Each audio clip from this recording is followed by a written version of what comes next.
In the village of Umwezi, a woman's worth was measured by the cry of a child in her courtyard and the number of wrappers she tied to celebrate a naming ceremony. But for Adaogo, the only thing that filled her courtyard was the heavy silence of shame and the mocking whispers of those who had no trouble bearing fruit. That afternoon, Adaogo sat on a low wooden stool behind her kitchen hut, peeling cassava, her mind far away. From the front of the compound, the sharp, piercing voice of her mother-in-law, Mama Ogu, floated through the air like the smell of burnt offering. "Obinna, my son," Mama Ogu's voice rang out, shaking the thatched roof. "How long will you water a dead plant?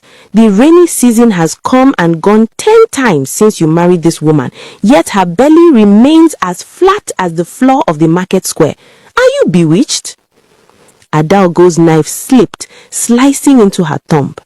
She watched the blood well up, crimson and thick, but she felt no pain. The pain in her heart had long eclipsed any injury her body could sustain. Obinna, her husband, was a good man. He was as sturdy as an Iroko tree and had the patience of the earth itself. "Mama, please," he would say, his voice weary. "Children come from God. It is God who gives." "God does not give to those who have eaten their own eggs in the spirit world," Mama Ogo retorted.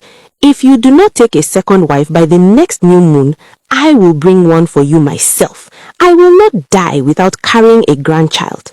That night, the ultimatum hung over the house like a thick, suffocating cloud. Adaogo lay awake, listening to Obinna's steady breathing. She knew he loved her, but a man's patience has a limit, and in Umweze, a man without an heir is a man whose lineage is erased from history. Desperation is a madness that creeps in slowly, then consumes you whole. The next morning, Adaogo woke up with a plan born of pure fear. She did not pack her bags. She did not run to her aunt's village. Instead, she took old wrappers and soft cotton, and she began to pad her stomach. It started small, just a little fullness, enough to make a neighbor look twice. When Obinna returned from the farm that evening, Adaogo sat on the mat, feigning nausea. She spat into a bowl and looked at him with watery eyes. "Obinna," she whispered, I think the gods have answered." Obinna's eyes widened. He dropped his cutlass. "Adaogo, hold. No man must touch me. We must sleep separately until the baby comes." It was a heavy lie, but Obinna, blinded by joy, agreed instantly. He would sleep on the floor, he would sleep outside, he would do anything to keep the baby safe. News spread through Umweze like wildfire in the Harmattan season. Mama Ogu danced until her knees cracked. She dusted her body with white powder and treated Adaogo like an egg.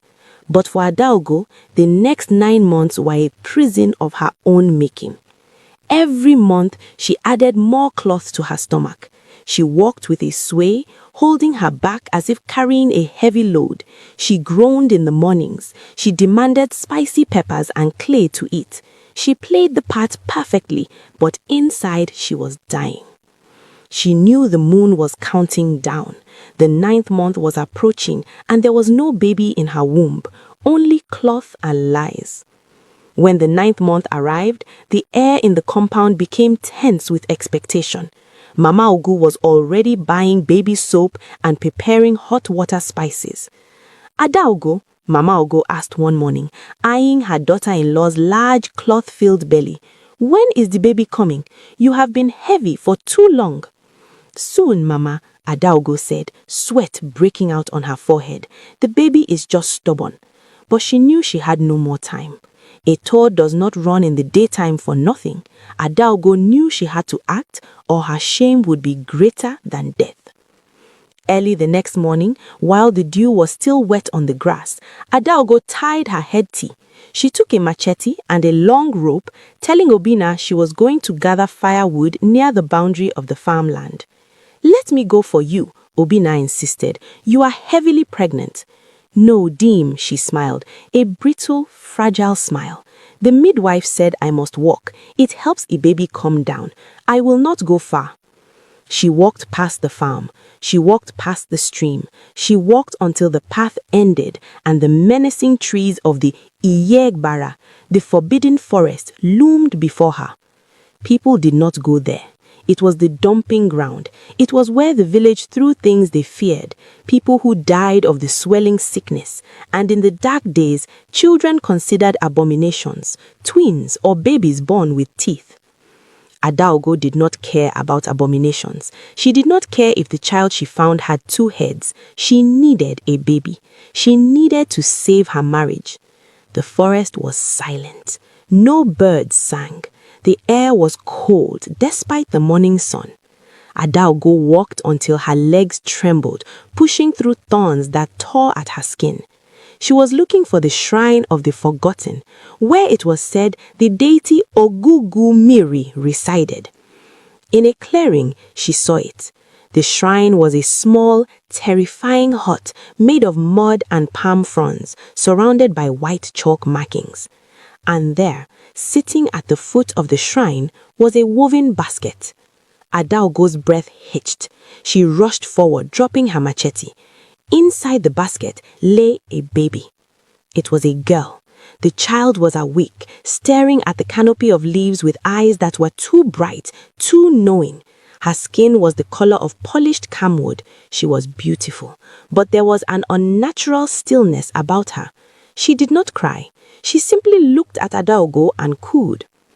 Adaogo did not ask whose child this was. She did not ask why a baby was left at a shrine for spirits. Was it a gift, a trap, an outcast, an abomination? It didn't matter. My chi has saved me, Adaogo whispered, her hands shaking as she untied the cloth padding from her own stomach and threw it into the bush. She scooped up the baby. The child felt unnaturally light, yet warm against her skin. She smeared dirt on her face, disheveled her hair, and rubbed the baby with some of the fluid from a snail she crushed to mimic the birth. Then she began to scream, "Help! Help! My baby!" She ran back towards the village path, clutching the child. By the time she reached the outskirts of the farm, women were running toward her. Obinna was leading them, his face pale with fear. They found Adaogo sitting by the roadside, exhausted, holding the baby wrapped in her head tea. "Adaogo," Obinna cried, falling to his knees. "What happened?" I went to gather wood," Adaogo panted, the lie tasting like ash in her mouth. "The labor pain hit me like a thunderbolt. I couldn't move. I thought I would die there." "And who delivered the baby?" Mama Ogo asked, looking at the clean cut of the umbilical cord. "An old woman," Adaogo said quickly. "She came out of nowhere. She had white hair like wool with a staff. She helped me push. She cut the cord. When I looked up to thank her, she was gone." The villagers gasped. "It was an ancestor," one woman shouted. "A spirit helper." "It is a miracle," Mama Ogu screamed, dancing around them. "My enemy has been shamed. My son has a child." Obinna held the baby as if she were made of glass, tears streaming down his face. "We'll call her Ezinne," he whispered, "the good mother, for she has wiped away my tears." Adaogo smiled, but her heart was cold. She had stolen a child from the gods, and she knew that a stolen yam never digests peacefully. 7 years passed. Ezinne grew into a breathtaking beauty. She was tall for her age, with hair that was thick and black as the night. But there were things about her that made the villagers pause. When Ezinne walked, the dust did not rise. When she sat under the udara tree, fruits would fall even when there was no wind. And most disturbing of all was her laughter. It was the sound of water flowing over stones, beautiful yet cold. Adaogo loved her daughter with a fierce, consuming fire. She braided her hair, bought her the finest beads, and shielded her from the harsh sun. But Adaogo lived in perpetual fear. She noticed that Ezinne never slept deeply. At night, the girl would sit up and stare at the corner of the room, whispering in a language Adaogo did not understand. "Who are you talking to, Ne?" Adaogo would ask, her voice shaking. Ezinne would turn those bright, ancient eyes to her mother and smile. My playmates, Mama. They say it is time to come home. They say the lender is asking for his debt. Adalgo's blood would turn to ice. Tell them you are home. You are here with me. The twists of fate began in the dry season of the 7th year. It started with the livestock. One by one, Obinna's goats began to die. They would be found in the morning stiff and cold, with no mark on them. Then the crops in their farm withered, while the neighbors' farms flourished. Mama Ugo, ever the hawk, began to watch Ezinne closely. One afternoon, Adalgo returned from the market to find Mama Ugo screaming at the gate of the compound. I said it! I said there is something wrong with this child, the old woman yelled, pointing a gnarled finger at Ezinne, who stood calmly in the center of the compound. Mama, what is it? Adalgo dropped her basket, rushing to shield her daughter. She was talking to a python! Mama Ugo shrieked. A giant royal python. It was coiled around her leg and she was stroking it like a pet. When I shouted, the snake vanished into the ground. In Umweze, the royal python was sacred, a messenger of the water goddess. For a child to command it was unheard of. It was just a lizard, Mama, Adalgo lied, hugging Ezinne tight. Your eyes are failing you. My eyes see clearly, Mama Ugo spat. This child is not of this world. She is an Obanje or something worse. We must call the Dibia. Obinna, usually the peacemaker, looked troubled. He had seen things too. He had seen how the rain seemed to avoid Ezinne when she walked outside.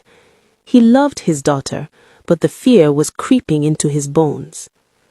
Adalgo, Obinna said that night, his voice low, we must seek answers. The calamity befalling my house is too much. No, Adalgo snapped, panic rising in her throat. She is just a child. Leave her alone. But the decision was not hers to make. The elders summoned Dibia Ikem, a powerful spiritualist known for eyes that could see the bottom of the ocean. The day Dibia Ikem arrived, the sky turned a bruised purple. A heavy wind blew through the compound, stripping the palm trees of their fronds. The Dibia was a small man, draped in leopard skin, carrying a staff topped with red feathers. He stepped into the compound and stopped. He did not look at Obinna. He did not look at Mama Ugo. His eyes locked onto Ezinne, who was sitting on a mat, playing with stones. The Dibia trembled. He took a step back, fear etched on his face. Abomination, he whispered. What do you mean, wise one? Obinna asked, stepping forward. You have a thief in your house, the Dibia said, his voice thundering. He turned to Adalgo. Woman, where did you get this child? The compound went silent. You could hear a pin drop. Adalgo felt her knees give way. I gave birth to her, she stammered, clinging to the lie she had told 7 years ago. In the forest, the old woman. Lie, the Dibia roared, striking his staff on the ground. There was no old woman. There was only the shrine. This child belongs to Ogugumiri. She is a dedicated child, a sacrificial lamb left at the shrine to appease the deity for the sins of a past generation. She was not meant to live among humans. You stole from the gods. The revelation hit Obinna like a physical blow. He staggered back, looking from the Dibia to his wife. Adalgo, what is he saying? You told me, the old woman. Adalgo collapsed into the dust, weeping. The lie had finally crumbled. I wanted a child, Obinna. I wanted to give you a child. My womb was dead. I padded my stomach. I lied. I went to the forbidden forest and I found her. I just wanted to be a mother. You interrupted a covenant, the Dibia countered, his voice shaking the earth. Because you stole what belongs to the spirit has come to collect its due. The death of the goats was a warning. The death of the crops was a warning. Now the deity demands a life for a life. Whose life? Mama Ugo asked, her voice trembling. The Dibia pointed his staff at Obinna. The head of the house. Unless the child is returned to the shrine by midnight tomorrow, your husband will die. A scream tore from Adalgo's throat. She looked at Obinna, who stood frozen, his face pale. Then she looked at Ezine. The girl was no longer playing. She stood up, her 7-year-old face bearing an expression of ancient sorrow. She walked over to Adalgo and wiped the tears from her mother's face. Don't cry, Mama. I told you the lender was asking for his debt. The night that followed was the longest of Adalgo's life. Obinna fell ill immediately after the Dibia left. He burned with a fever that no water could cool. He tossed and turned, calling out names of ancestors long dead. Adalgo sat by his bedside, holding his burning hand. In the other room, Ezine slept, or appeared to sleep. Adalgo, Obinna rasped, his eyes barely open. Take her back. I can't, Adalgo sobbed. She is my daughter. I nursed her. I raised her. She is real to me, Obinna. She is not a spirit. She is my child. And I am your husband, Obinna whispered. Will you trade me for a stolen dream? The question hung in the air, heavy and suffocating. Adalgo left the room and went to where Ezine lay. The child opened her eyes. Mama, Ezine said, Papa is in pain. I know, Adalgo wept. If I stay, he dies. If I go, I die. Ezine sat up. But I love you, Mama. You were the only one who wanted me. The people who left me at the shrine, they didn't want me. You wanted me. This broke Adalgo. She grabbed the child and held her, rocking back and forth. This was the tragedy of her sin, that in her selfishness she had created a bond of love that was now demanding a sacrifice of blood.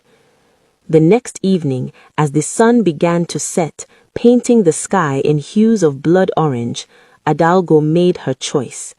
She bathed Ezine and dressed her in a white wrapper. She did not speak.